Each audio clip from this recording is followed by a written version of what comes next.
Bikin candil tapi gak pakai ubi, bisa gak ya? Cocok banget buat takjil atau ide jualan. Jangan skip ya.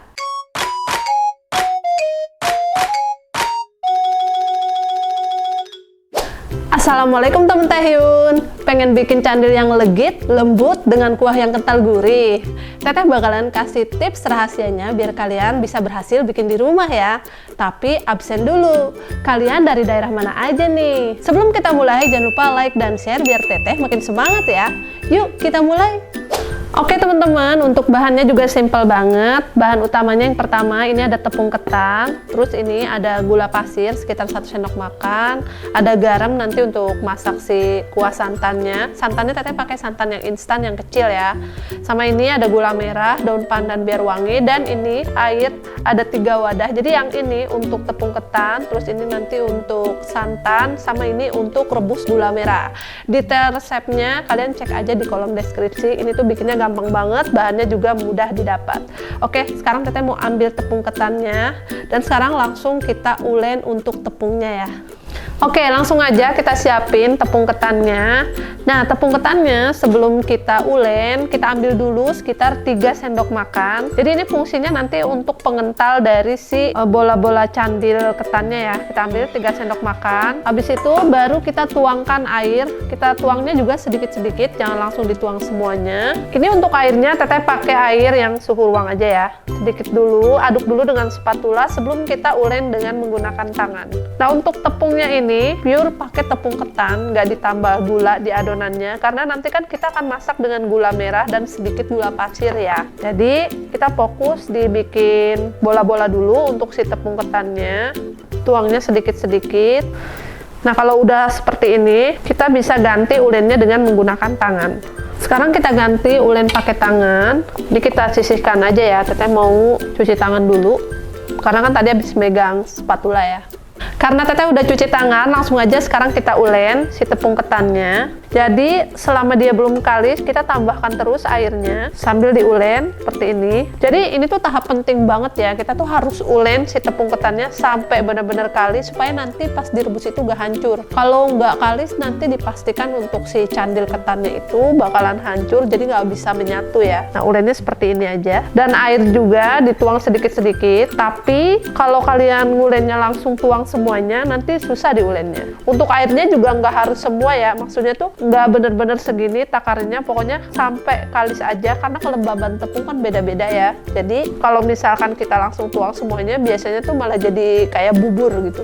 Karena ini udah kalis, cirinya udah nggak lengket di tangan seperti ini ya. Kalau ini kan sisa-sisa yang tadi ya, jadi pas dibentuk nanti lebih gampang kalau kalis. Untuk pemberian air ini kita hentikan, jadi tadi pakainya sekitar 200 ml.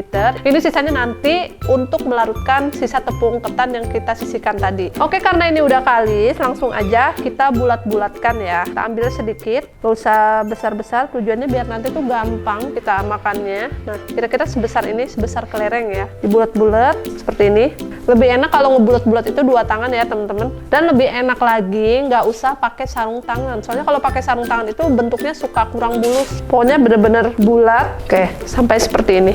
Oke, sekarang kita siapin wadah atau nampan kayak gini. Dan Teteh punya tips nih, biar nggak saling nempel ke wadahnya. Ini untuk wadahnya sendiri kita tabur dulu sedikit tepung ketan yang kita sisihkan tadi. Nggak usah banyak-banyak, ditabur-tabur seperti ini. Jadi biar nanti tuh gampang ya ngambilnya. Kalau udah ditabur, baru kita susun untuk si bulatan tepung ketan tadi. Kita letakkan. Nah, sekarang Teteh mau lanjut lagi, mau ngabisin adonannya. Kita bulet-buletin sama seperti tadi. Nah, ini kita lakukan sampai habis ya untuk adonannya. Jadi Teteh mau bulet-buletin semuanya. Nah, ini udah selesai kita bulat-bulatkan. Kalau udah, sebelum kita rebus, kita mau bikin air gula merahnya. Nah, ini untuk gula merahnya udah Teteh siapin. Jadi langsung aja yuk kita rebus dulu.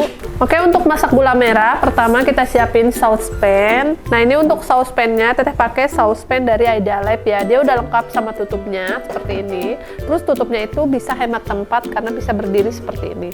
Langsung aja kita tuangkan airnya. Kemudian kita masukkan gula.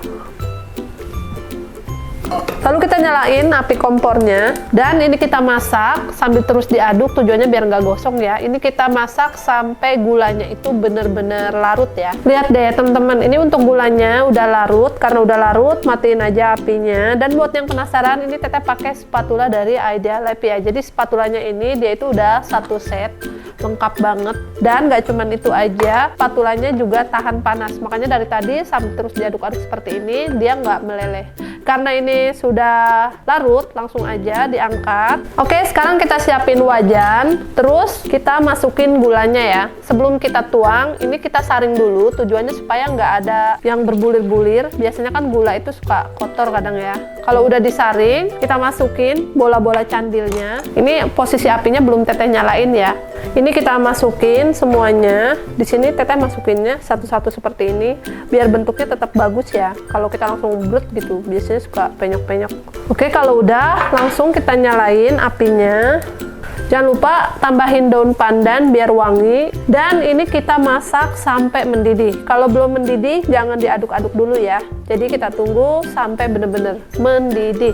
Sambil nunggu candil ketannya mendidih, tadi inget kan kita sisihkan 3 sendok makan tepung ketan. Nah ini kita campur dengan sisa air bekas ngulen tadi ya. Jadi langsung aja kita campur. Ini sambil terus diaduk. Nah ini nanti fungsinya untuk pengental dari si candil ketannya. Pastiin sampai benar-benar larut ya untuk tepung ketannya.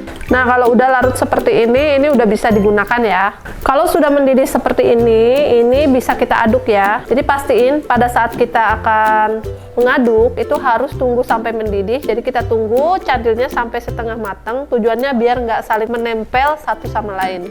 Ini kita aduk-aduk dulu. Setelah kita aduk-aduk, sekarang kita tunggu lagi sampai candil ketannya mengapung ke atas ya. Setelah mengapung seperti ini, sekarang kita tambahin santan instan, terus tambahin gula pasir. Kita aduk rata dulu. Selanjutnya tambahin ini tepung ketan yang udah kita larutin sama air tadi. Nah ini kita masak sampai mengental ya. Jadi ini kita masaknya sambil terus diaduk-aduk sampai teksturnya mengental, baru kita angkat. Kalau sudah mengental seperti ini, terus sudah meletup juga, langsung aja dimatiin apinya. Dan sekarang kita angkat ya. Kita mau angkat semuanya. Soalnya kalau masih di wajan gitu, dia kan masih ada proses lanjut gitu ya untuk proses memasaknya. Nah biasanya malah kayak jadi berkerak gitu bagian bawahnya. Makanya kalau Teteh lebih milih diangkat seperti ini. Oke, ini Teteh angkat dulu semuanya. Oke, setelah kita bikin candil ketan, sekarang kita akan bikin kuah santannya.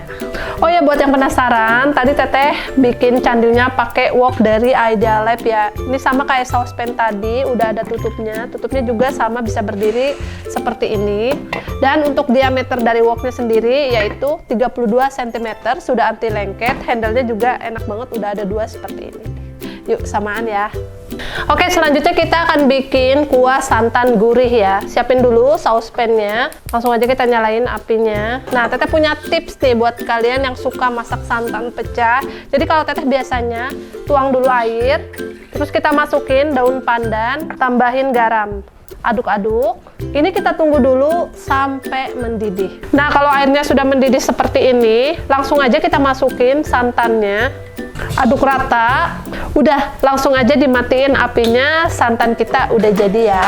Tuh, lihat deh. Cantik banget, gak pecah. Dan teman-teman jangan khawatir. Kalau untuk santan kemasan itu kan biasanya santannya udah mateng ya. Bahkan yang tadi Teteh pakai, dia itu santannya udah bisa dipakai walaupun tanpa dimasak. Nah ini kan airnya tadi udah mendidih dan santannya juga seperti ini, cakep banget. Ini udah bisa kita gunakan. Tunggu dulu sampai dingin baru kita sajikan si candilnya dengan santannya. Oke, sekarang karena udah jadi santan dan candilnya, tinggal kita masukin aja kuah santannya ke dalam mangkuk. Yang pertama kita tuang itu santan dulu. Nah seperti ini ya. Terus kita ambil untuk si candilnya nih.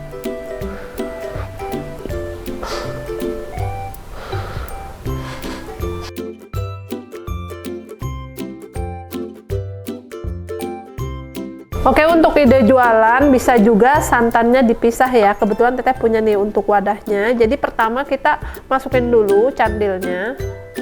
Terus kita taruh nih untuk si wadah santannya seperti ini. Nah, tinggal kita tuang aja di atasnya. Tuh, jadi cantik kan?